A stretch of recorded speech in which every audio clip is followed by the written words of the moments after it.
안녕하세요. 오늘 저희가 살펴볼 자료는 위키백과 문서부터 시작해서 최신 ESG 트렌드 보고서, 소비 트렌드 분석, 또 반도체 시장 리포트, 다보스 포럼 브리프까지 아주 다양합니다. 네, 정말 여러 분야의 자료들인데요. 이걸 좀 엮어서 보면 2025년을 앞둔 지금 우리가 뭘 주목해야 할지 그 흐름이 보일 것 같습니다. 맞습니다. 특히 정치적 격변부터 기술 발전의 명암, 또 소비 심리 변화, 글로벌 리스크까지. 당신의 관점을 넓히는 시간이 되기를 바라면서 한번 깊이 파고 들어가 보죠. 네, 이 자료들 속에서 격동적인 변화의 단서들, 그리고 또 각 분야가 어떻게 연결되는지 그런 점들을 좀 중점적으로 찾아보면 흥미로울 겁니다. 좋습니다. 그럼 먼저 작년 말 한국 사회를 정말 뒤흔들었던 그 사건부터 시작해야 할 것 같아요. 비상계엄 사태요. 위키백과 기록을 보니까 12월 3일이었죠. 당시 윤석열 대통령이 비상계엄을 선포했었고요. 네, 그 명분은 종북 반국가 세력 척결이었는데 아시다시피 국회는 즉각 반발했죠. 그때 계엄군이 국회 진입 시도하고 엄청 혼란스러웠잖아요. 그렇죠. 그 와중에 국회의원 190년 만장일치로 계엄 해제 요구안을 통과시켰습니다. 이게 근데 헌법이란 법률 절차 위반, 또 국회 기능 방해, 언론 통제 시도, 이런 여러 헌법적 문제를 드러냈죠. 결국 6시간 만에 해제되긴 했지만 그 후폭풍이 엄청났죠. 대통령 탄핵소추안 가결되고 직무정지 중에 현직 대통령으로는 처음으로 체포영장 발부되고 구속됐다가 나중에 석방돼서 불구속 재판으로 바뀌었지만요. 그리고 결국 2025년 4월에 헌법재판소에서 파면 결정이 났고요. 수사 과정에서 나온 내용들도 참 충격적이었어요. 국회의원 같은 요인들 체포하고 제거하려는 계획이 있었다거나 선관위를 장악하려 했다거나 하는. 네, 처음에는 계엄 선포 이후로 국회와의 갈등을 들었다가 나중에는 또 부정선거 음모론을 제시하기도 했고요. 어쨌든 이 사건은 한국 사회 각계의 거센 반발은 물론이고 국제사회의 우려까지 낳았던 큰 사건이었습니다. 이런 국내 정치의 격변 속에서 또 다른 한편으로는 기술, 특히 AI의 발전이 정말 눈부십니다.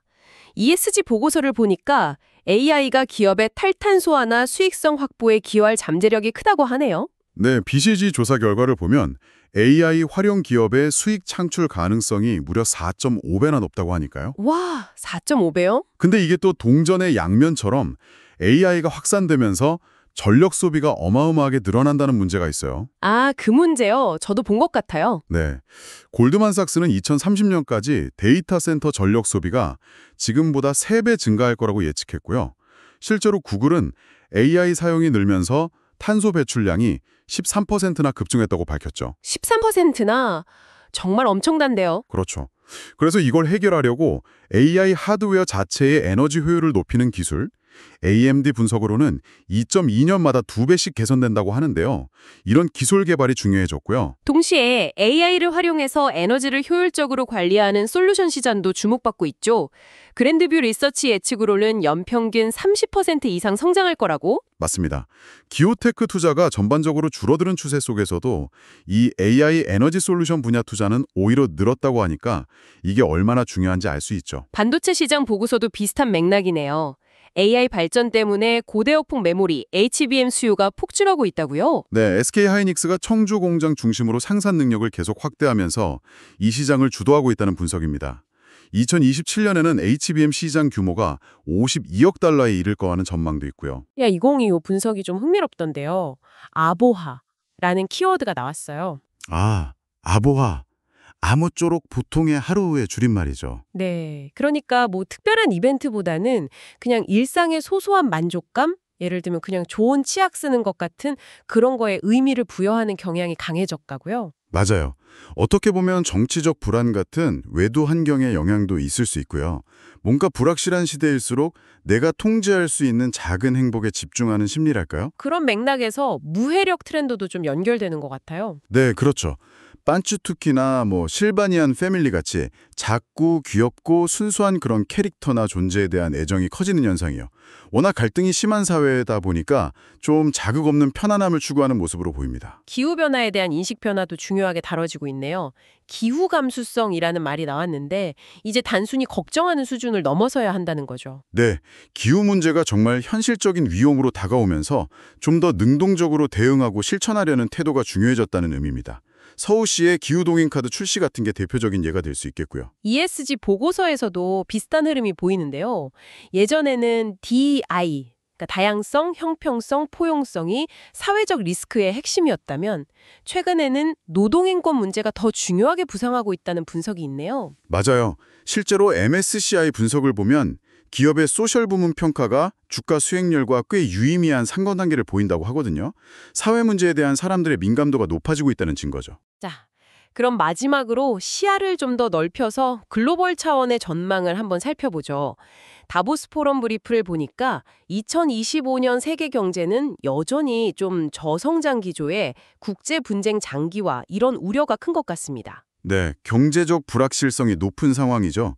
특히 미국 대선 결과에 따른 변화 가능성, 예를 들어 트럼프 재집권 시 미국의 고립주의나 보호무역주의가 강화될 수 있다는 점이 주요 리스크로 논의됐습니다. 이게 글로벌 협력을 저해하고 무역 규모를 위축시킬 거라는 걱정도 있지만 또 한편으로는 오히려 미중 갈등 해결의 계기가 될 수도 있다는 상반된 시각도 있다고요. 네, 그렇습니다. 예측이 쉽지 않다는 거죠. 근데 이런 위기감 속에서 새로운 성장 동력으로 지능화 시대, 인텔리전트 에이지가 제시됐다는 점이 좀 흥미로워요. AI를 필두로 한 기술 혁신에서 돌파구를 찾으려는 시도로 보입니다. 기존의 재정이나 통화 정책만으로는 한계가 있으니 기술에서 새로운 길을 찾자는 거군요. 그렇죠. 보고서는 이런 대외 환경 변화에 대응해서 한국이 시장과 공급망을 다변화하고 또 K방산 육성에도 힘써야 한다고 제안합니다. 국제 분쟁 가능성이 커지면서 방산 수요가 늘 수 있다는 예측에 기반한 거죠. 네, 오늘 살펴본 내용들을 종합해보면 2025년은 참 복잡한 한 해가 될 것 같습니다. 정치적 격변의 여진이 계속되는 가운데 AI 기술은 엄청난 속도로 발전하면서 새로운 기회와 도전 과제를 동시에 안겨주고 있고요. 네, 거기에 개인들의 가치관이나 소비 심리도 변화하고 있고 또 국제 정세는 여전히 불안정하고요. 변화의 속도가 정말 빠르고 예측 불가능성도 높습니다. 하지만 동시에 이런 위기 속에서 기회를 찾으려는 노력들, 예를 들면 순환 경제나 기후 적응 기술에 대한 투자, 또 새로운 협력 모델 같은 것들도 나타나고 있다는 점은 주목할 만합니다. 맞아요. 공진화 전략이라고 하죠. 함께 발전해 나가는 그런 모델들도 모색되고 있습니다. 이렇게 급격한 변화와 불확실성이 공존하는 시대에 당신은 어떤 기회에 주목하고 또 어떤 위험에 대비하시겠습니까?